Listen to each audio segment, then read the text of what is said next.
बिस्मिल्लाहिर्रहमानिर्रहीम। अस्सलामुअलैकुम। I am doctor Usman और आप लोग देख रहे हैं एस्ट्रोलॉजिकल गाइडेंस। आज की वीडियो में हमारा टॉपिक है कि फॉरेन सेटलमेंट इन एस्ट्रोलॉजी। आप अपने बर्थ चार्ट में या किसी के भी बर्थ चार्ट में, एस्ट्रोलॉजिकल वैदिक बर्थ चार्ट में, हम यहाँ पे जितनी भी बातें करते हैं हमारे चैनल के ऊपर, हम वैदिक एस्ट्रोलॉजी के अकॉर्डिंग बात करते हैं, ना कि वेस्टर्न एस्ट्रोलॉजी के अकॉर्डिंग। तो वैदिक एस्ट्रोलॉजिकल अकॉर्डिंग जो साइडेरियल कैलकुलेशंस हैं उसके अकॉर्डिंग अगर आप अपना चार्ट देखते हैं तो उसके अंदर हम फॉरेन ट्रैवल या फॉरेन सेटलमेंट किस तरह से देख सकते हैं, आज हम उसके बारे में बात करेंगे। हम जब भी अपना चार्ट किसी एस्ट्रोलॉजर से या फिर इंटरनेट पे किसी भी वेबसाइट से जब चार्ट जनरेट करते हैं, एस्ट्रोलॉजिकल वैदिक बर्थ चार्ट, तो हमारा चार्ट कुछ इस तरह का होता है। उसके अंदर ये अगर आप नंबर्स को अभी थोड़ी देर के लिए नेग्लेक्ट करें तो ये हाउसेज, ये जो बॉक्स है ये फर्स्ट हाउस रहेगा, ये second, third, fourth, fifth, six, seventh, eight, nine, 10, 11 and 12 houses होते हैं। सही है। अभी हमने नंबरिंग को आप थोड़ी देर के लिए नेग्लेक्ट करें, क्योंकि हमें जो चीज़ मैं समझाना चाह रहा हूँ उसके लिए हमें नंबर्स को भूलना पड़ेगा। ये जो बॉक्स होता है ये हमेशा फर्स्ट हाउस ही रहेगा। यहाँ पे नंबर और साइन कोई सा भी लिखा हो सकता है। मगर अभी हम जो हमारा टॉपिक है एस्ट्रोलॉजी के अंदर, अगर हमें फॉरेन सेटलमेंट या फॉरेन ट्रैवल देखना हो तो वो हम कैसे देखेंगे। हमारा जो बर्थ चार्ट होता है एस्ट्रोलॉजिकल, वो कुछ इस तरीके से दिखता है। ठीक है। इसके अंदर अगर हम ट्रैवल के हाउसेस की बात करें तो एक होता है शॉर्ट डिस्टेंस ट्रैवल और एक होता है long distance travel. Short distance travel means with in a country और नियर बाय हाउस आप जहाँ पे भी जाते हैं आते हैं, या आपका जो डेली का मूवमेंट होती है उसको रिप्रेजेंट करता है शॉर्ट डिस्टेंस ट्रैवल, जो विद इन सेम हेमस्फीयर हो, with in the same country और सेम सोसाइटी हो, जहाँ पे आपके इन्वायरमेंट कल्चर चेंज ना हो। वो हम देखते हैं हमेशा एस्ट्रोलॉजी के अंदर थर्ड हाउस से। वो हम देखते हैं एस्ट्रोलॉजी के अंदर थर्ड हाउस से। ठीक है। जितना भी आपका शॉर्ट डिस्टेंस ट्रैवल होता है या विद इन अ कंट्री या सेम कल्चर में, सेम हेमस्फीयर में जो आपका ट्रैवल होता है, चाहे वो आपके सिटी चेंज हो या कुछ भी हो, या अगर आप for example let suppose Pakistan के अंदर रहते हैं तो आप इंडिया, बांग्लादेश या इस तरह के कंट्रीज़ में चले जहाँ पे कल्चर मिलता जुलता है, सेम तरह की लैंग्वेज बोली जाती है या मिलती जुलती लैंग्वेज बोली जाती है, जहाँ पे आपको बिल्कुल फ़ॉरेन ना लगे, बिल्कुल एक चेंज इन्वायरमेंट ना मिले। ये सब चीज़ें हम थर्ड हाउस से देखते हैं। अब बात करते हैं जो लॉन्ग डिस्टेंस ट्रैवल होता है। लॉन्ग डिस्टेंस ट्रैवल मीन्स आप लंबी दूरी पे जाते हैं, जो समंदर पार, सात समंदर पार जो होती है, चाहे वो आप बाय एयर ट्रैवल करते हैं आजकल, तो पहले के दौर में शिप से भी ट्रैवल किया जाता था। तो बाय एयर ट्रैवल जो हम सात समंदर पार या यूरोप, यूनाइटेड स्टेट्स या कनाडा के लिए ट्रैवल करते हैं, वो हम सारी चीज़ें देखते हैं नाइन्थ हाउस से।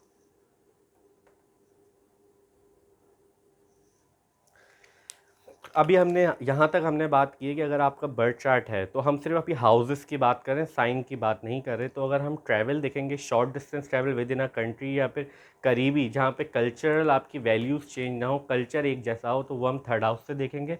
और जितना भी लॉन्ग डिस्टेंस ट्रैवल होता है या आउट ऑफ द कंट्री, या फिर आप समझ लें समंदर पार, जो जैसे सात समंदर पार करके या बाय एयर जाते हैं, या कनाडा, यूनाइटेड स्टेट्स या फिर यूरोप, इस साइड की जो लॉन्ग डिस्टेंस ट्रैवल होते हैं वो हम देखते हैं नाइन्थ हाउस से। अब एस्ट्रोलॉजी के अंदर ये दो हाउस हो गए हमारे ट्रैवल के कंट्रोल करते हैं, मगर हमारा टॉपिक ट्रैवल पे नहीं है। ट्रैवल के साथ साथ फॉरेन सेटलमेंट भी हमें देखनी है कि अगर कोई इंसान ये देखना चाहता है कि उसके बर्थ चार्ट के अंदर फॉरेन सेटलमेंट के चांसेस हैं या नहीं हैं, या वो बाहर जाएगा या नहीं जाएगा, या ट्रैवल कितना होगा, हमें वो इन दोनों चीज़ों से देखनी होती है। इन दोनों हाउसेस से हम ट्रैवल देखते हैं, थर्ड हाउस से और नाइन्थ हाउस से। अब इन दोनों हाउसेस को देखने के बाद हमें देखना होता है एस्ट्रोलॉजी के अंदर, अगर किसी की फॉरेन सेटलमेंट होनी है या उसने लंबे अरसे तक अपने मुल्क से, अपने बर्थ प्लेस से दूर रहना है, तो वो हम किन हाउसेस से देखते हैं।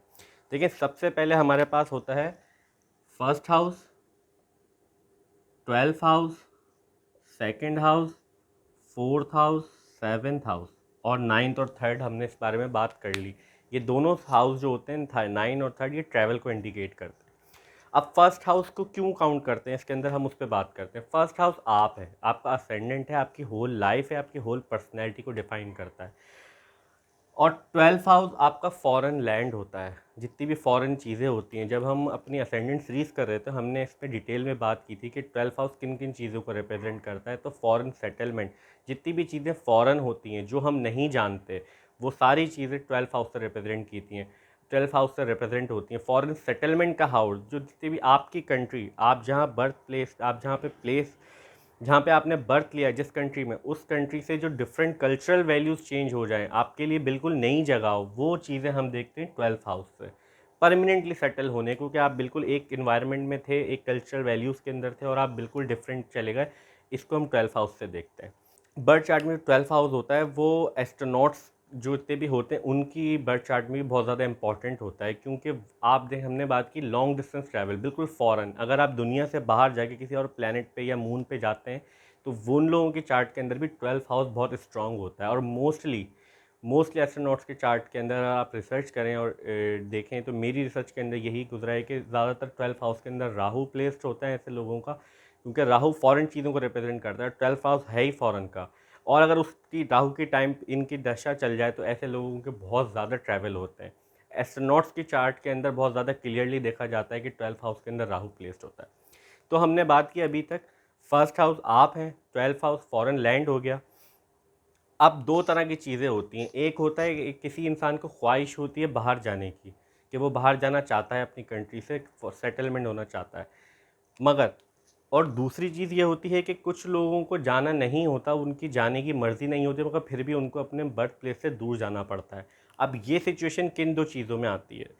देखें, एक तो हमने बात की, अगर आपका फर्स्ट लॉर्ड ये उठ के 12th हाउस में चला जाए बर्थ चार्ट के अंदर, ठीक है। आप बर्थ चार्ट कैसे देखेंगे? अपना बर्थ चार्ट आपको पता है, आप अपना time of birth, place of birth और डेट ऑफ बर्थ, ये तीन चीज़ें जब आपको पता होंगी तो आपका एक चार्ट जनरेट हो सकता है, एस्ट्रोलॉजिकल बर्थ चार्ट। उसमें आपने ये देखना है, अगर आपका फर्स्ट हाउस का लॉर्ड, लेट सपोज यहाँ पे अगर एरीज साइन है, तो इसका लॉर्ड बनेगा मार्स।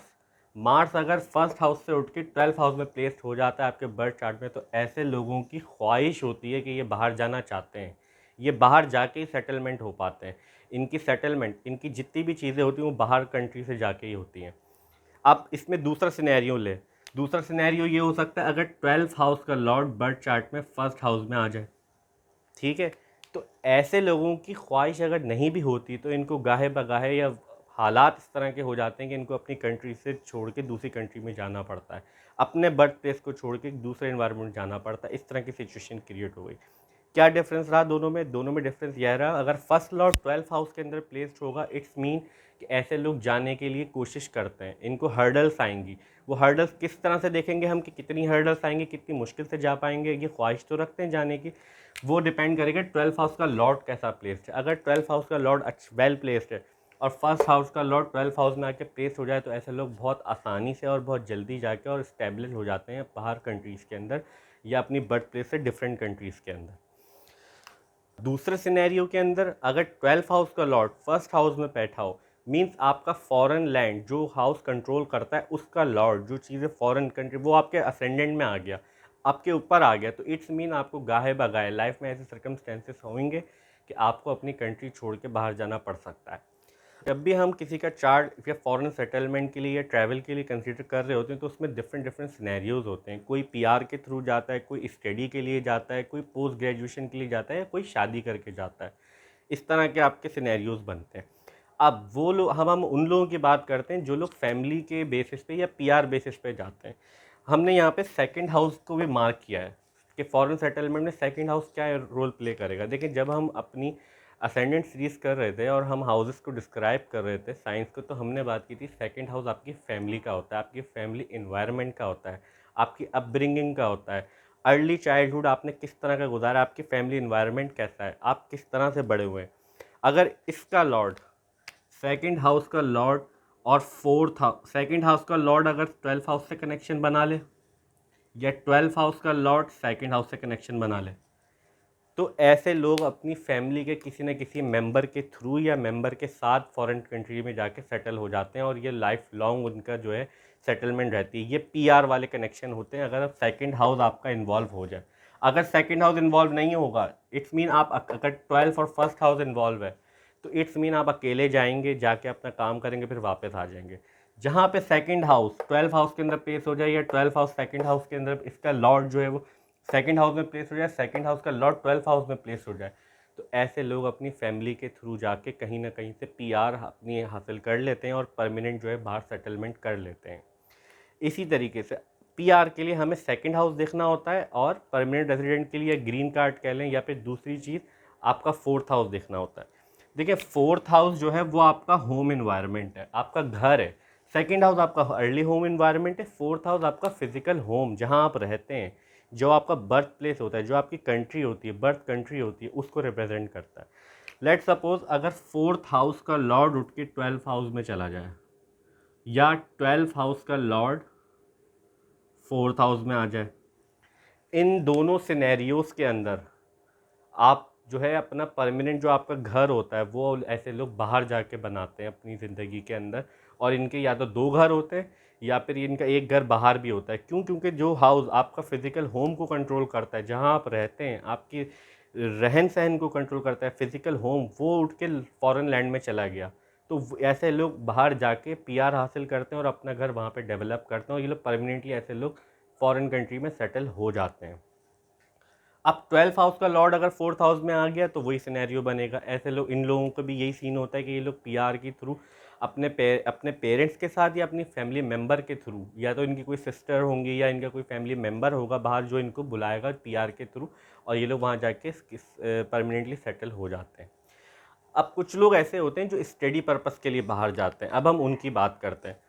अभी तक हमने बात की कि कुछ लोग जो ट्रैवल करते हैं या फॉरेन लैंड परमानेंटली सेटल हो जाते हैं बाय सेल्फ या फिर विद फैमिली, जो पीआर के थ्रू जाते हैं, ट्रैवल करते हैं अपनी लाइफ में। हमने उन दोनों चीज़ों की बात की। अब हम बात करते हैं कि कुछ लोग जो एजुकेशन के पर्पस के लिए बाहर जाते हैं और वापस आ जाते हैं, ठीक है, या फिर पोस्ट ग्रेजुएशन के लिए जाते हैं। तो उस हाउस के उस सिनेरियोज़ के अंदर हमें, अगर जैसे आपका बर्थ चार्ट है, बर्थ चार्ट आया और हमने देखा कि अगर आपका फिफ्थ लॉर्ड, क्योंकि ये हमने जब हम अपनी जब सीरीज़ कर रहे थे असेंडेंट सीरीज़, तो हमने बताया था फिफ्थ हाउस आपकी पोस्ट ग्रेजुएट एजुकेशन से पहले की जितनी भी ग्रेजुएशन तक की आपकी एजुकेशन होती है वो हम फिफ्थ हाउस से देखते हैं। आपकी स्कूलिंग आपकी जो स्कूलिंग टाइम होता है, आपका इंटर तक का टाइम, वो हम फोर्थ हाउस से देखते हैं। अब आपका फिफ्थ लॉर्ड, लेट सपोज आपका फिफ्थ लॉर्ड उठ के 12th हाउस में प्लेस्ड हो जाए, तो ऐसे लोग अपनी एजुकेशन के लिए, पूरे लोग अपनी एजुकेशन के लिए, अर्ली तालीम हासिल करने के लिए, जो कि ग्रेजुएशन के लिए मुल्क से बाहर जाते हैं। क्यों? क्योंकि आपका फिफ्थ लॉर्ड जो आपकी ग्रेजुएशन का लॉर्ड है वो जाके इंटेलिजेंस का लॉर्ड है, जो एजुकेशन का लॉर्ड है वो जाके 12th हाउस में प्लेस्ड हो गया। ऐसे लोग जब भी जो भी प्लैनेट फिफ्थ हाउस कंट्रोल कर रहा होगा उसका लॉर्ड अगर 12th हाउस में प्लेस्ड है, जब भी उस प्लैनेट की दशा चलेगी, टाइम पीरियड चलेगा, तो ऐसे उस टाइम के अंदर आप अपने मुल्क से बाहर जाके अपनी ग्रेजुएशन कंप्लीट करते हैं ऐसे लोग। अब ये हो गया आपकी ग्रेजुएशन की बात। अगर कुछ लोग जाते हैं हायर स्टडीज़ के लिए, लेट सपोज उन्होंने ग्रेजुएशन अपने बर्थ प्लेस में ही की, जहाँ पे वो रहते थे, जहाँ से शुरू से पले बड़े, अपने कामयाब की कॉलेज ये ख़त्म किया, उसके बाद उनको पोस्ट ग्रेजुएशन के लिए बाहर जाना पड़ता है हायर एजुकेशन के लिए। उस केस के अंदर, क्योंकि हमने बात की थी पोस्ट ग्रेजुएशन वाला हाउस जो होता है आपका, जो आपका पोस्ट ग्रेजुएशन का हाउस होता है वो आपका 9th हाउस होता है। फिफ्थ हाउस से हम देखते हैं आपकी ग्रेजुएशन तक की एजुकेशन, उसके बाद पोस्ट ग्रेजुएशन हम 9th हाउस से देखते हैं। अब लेट सपोज आपका फिफ्थ हाउस की जगह 9th हाउस जो है वो 12th हाउस में प्लेस्ड हो, या 12th हाउस का लॉर्ड 9th हाउस में प्लेस्ड हो जाए, तो ऐसे केस के अंदर जो ये लोग होते हैं ये मुल्क से बाहर जाके अपनी पोस्ट ग्रेजुएशन के लिए बाहर जाते हैं, कुछ टाइम रुकते हैं, अपनी डिग्री या अपने सर्टिफिकेट्स कलेक्ट करते हैं, उसके बाद वापस अपनी कंट्रीज़ में आ जाते हैं। अब इस सिनेरियोज के अंदर लेट सपोज अगर कोई बंदा बाहर जाता है पोस्ट ग्रेजुएशन करने और वो जाके वहीं पे सेटल हो जाता है और वहीं पे काम करने लगता है, ये सिनेरियोज के अंदर क्या प्लेसमेंट होगी बर्थ चार्ट के अंदर? तो ऐसे सिनेरियोज के अंदर लेट सपोज अगर किसी का 12th हाउस का लॉर्ड 10th हाउस में प्लेस्ड है और 9th हाउस का लॉर्ड भी 10th हाउस में प्लेस्ड है। अब 10th हाउस के बारे में हमने आपको बताया था जब हम अपने असेंडेंट सीरीज कर रहे थे कि ऐसे लोग, 10th हाउस आपके कैरियर का होता है, 10th हाउस आपके काम का होता है, आपके वर्क प्लेस होता है। अब आपका काम के अंदर आ गया 9th का लॉर्ड भी, 12th का लॉर्ड भी। इट्स मीन कि आप फॉरेन सेटलमेंट में, आप फॉरेन के लिए जाएंगे, अपनी पोस्ट ग्रेजुएशन कंप्लीट करेंगे या और फिर आप वहीं पे ही काम करने लग जाएंगे। ऐसा क्यों हुआ कि वो बाहर गए, पोस्ट ग्रेजुएशन उन्होंने कंप्लीट किया और वहाँ जाके काम करने लग गए? क्यों? क्योंकि देखें इनके दोनों लॉर्ड, फॉरेन का लॉर्ड भी और ट्रैवल का लॉर्ड, दोनों 10th हाउस में आ गए। और 10th हाउस आपके कैरियर का होता है, तो ऐसे लोग अपनी पोस्ट ग्रेजुएशन कंप्लीट करने के बाद अपनी एजुकेशन और अपनी जॉब भी बाहर अपने मुल्क से outside the country he continue करते हैं। तीसरा सिनेरियो क्या होता है हमारे पास? तीसरा सिनेरियो ये होता है कि मोस्ट ऑफ द पॉपुलेशन जो होती है या तो उनका spouse out of the culture या out of the foreign land से होता है या किसी दूसरी कंट्री से होता है। वो लोग उनसे शादी करने के बाद फिर बाहर चले जाते हैं। हमने बात की थी एस्ट्रोलॉजी के अंदर जो आपका 7th हाउस होता है, उससे हम देखते हैं आपकी मैरिज का हाउस होता है, आपकी लीगल बाइंडिंग्स का हाउस होता है, आपके रिलेशनशिप्स का हाउस होता है, आपकी कमिटमेंट्स का हाउस होता है। और एक और चीज़ इसमें समझिए, देखें ये फर्स्ट हाउस है, ये आप हैं, ये सबसे जो दूरी पे है फर्देस्ट अवे ये आपका 7th हाउस होता है।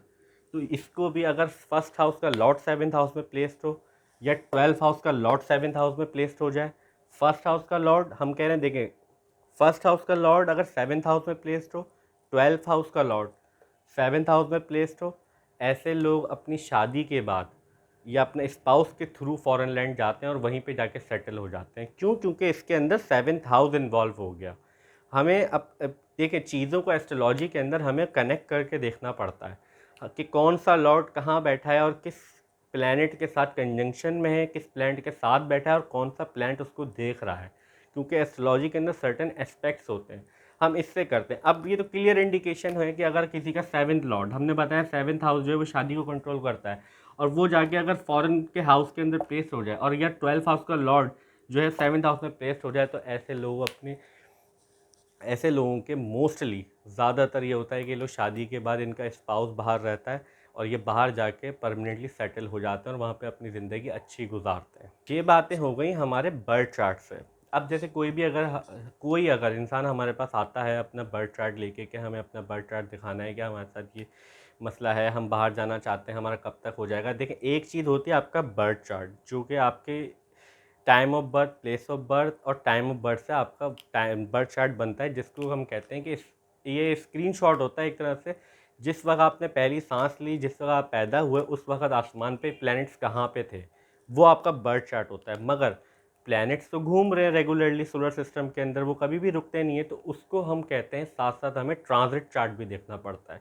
Transit means continuous movement of planet, और बर्थ चार्ट आपका स्टिल है, वो एक स्क्रीनशॉट है आसमान के भी, जहाँ पे भी प्लैनेट्स प्लेस थे आपके चार्ट के अंदर, वो हमने जिस टाइम पे आप पैदा हुए वो हमने ले ली।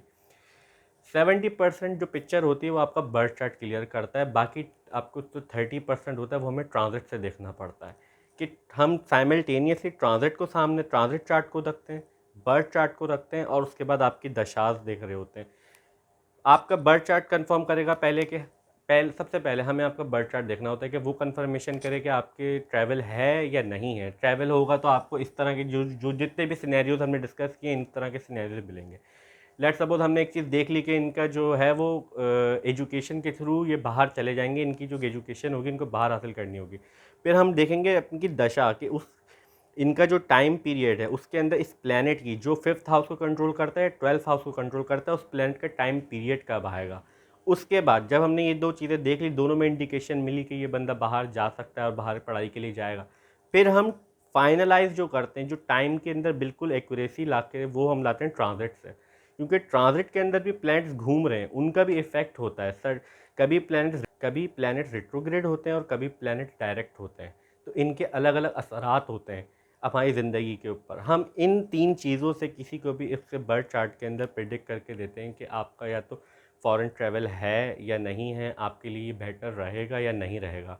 बहुत सारे लोगों का ऐसा होता है, ये सारी इंडिकेशन अगर चार्ट में मिल रही हों, उसके बाद इनका तो सारी चीज़ें बहुत अच्छी हैं, इनके फॉरेन ट्रैवल भी दिख रहा है, इनके बाद औक़ात किसी किसी के बर्थ चार्ट में ऐसा भी होता है कि हमें सारी इंडिकेशंस मिल रही होती हैं। सारे जितने भी फार्मूलाज हमने बताए कि 9th लॉर्ड 12th में, 12th लॉर्ड 4th में, सारी चीज़ें होती हैं। मगर आपका अगर 12th लॉर्ड बैडली प्लेस्ड हो जाए चार्ट के अंदर, मींस जो फॉरेन चीज़ों को, फॉरेन हाउस को, फॉरेन कंट्री को, फॉरेन सेटलमेंट को कंट्रोल करता है, वो जाके वीकली प्लेस हो जाए या डिबिलिटेशन में आ जाए अपने, या वीकली प्लेस हो किसी बैड हाउस में, तो अगर सारे योग आपके सारे जितने भी फार्मूलाज हमने बताए, जितने भी हमने ये टेक्निक्स बताई हैं, अगर ये सारी मैच भी कर रही हैं और 12th लॉर्ड अगर वीक प्लेस हो जाए, इट्स मीन आपका फॉरेन सेटलमेंट तो हो जाएगी, मगर आप वहाँ जाके अपने कंट्री से ज़्यादा परेशान हो जाएंगे, अपने कंट्री से ज़्यादा बुरे हालात में आ जाएंगे।